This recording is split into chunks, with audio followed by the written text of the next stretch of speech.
Welcome back. A reminder of our headlines. Fresh aftershocks cause panic in Morocco as earthquake survivors say they're not getting the help they need.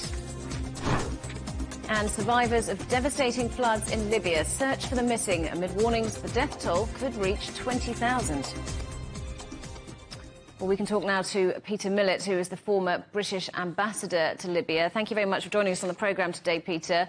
So the political situation in Libya has had a role to play in this, hasn't it? And it's a very complex political situation. Can you set out for us how things stand now and perhaps how it got here? Well, it's quite a long story, but after the revolution in 2011, there were elections in 2012.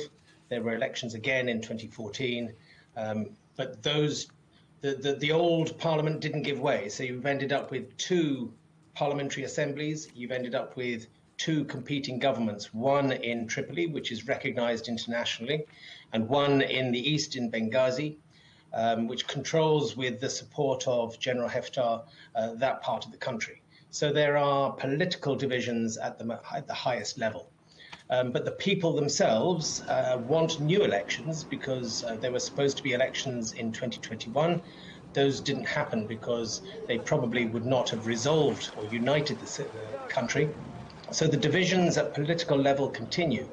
What I find most interesting with this horrendous disaster in the east of the country is that the people themselves are coming together. There's real solidarity across the whole country at citizen level, wanting to help their brothers in Derna and the other afflicted towns in the east.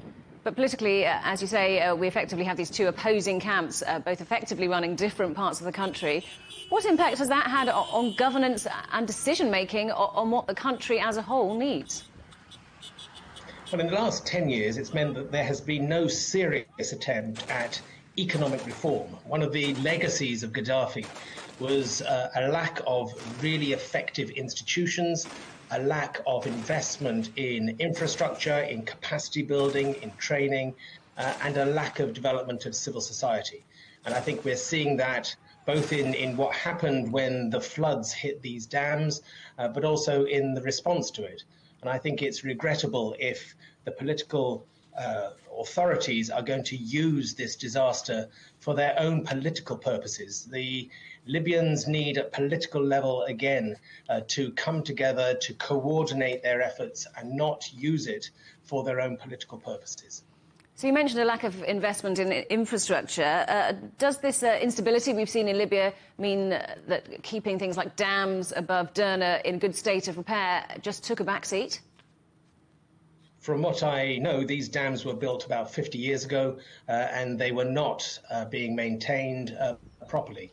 I saw that there had been actually a seminar or a debate last week in Derna about the consequences of the possible collapse of the dam.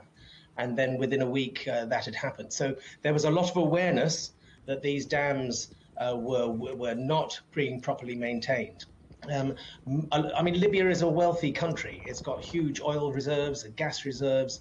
The money has been flowing in, especially with oil prices as they've been in the last 5 or 6 years. The money goes to the government and to the central bank in Tripoli. But a lot of that money has been spent on salaries, on subsidies, and has not been used to invest in infrastructure or in wider development. So what happens now? We see this unstable situation in the country. How does that affect Libya getting the help it needs now? I think it is very difficult because the international aid agencies and the NGOs and so on are not getting a clear idea of what is actually needed. They're getting probably conflicting views as to what is needed. This is where the United Nations, who have quite a strong presence, both political but also at development level. There is a humanitarian coordinator in the UN team, and she should be playing the role of bringing all these people together and articulating exactly what needs to be done and how that relief should be delivered.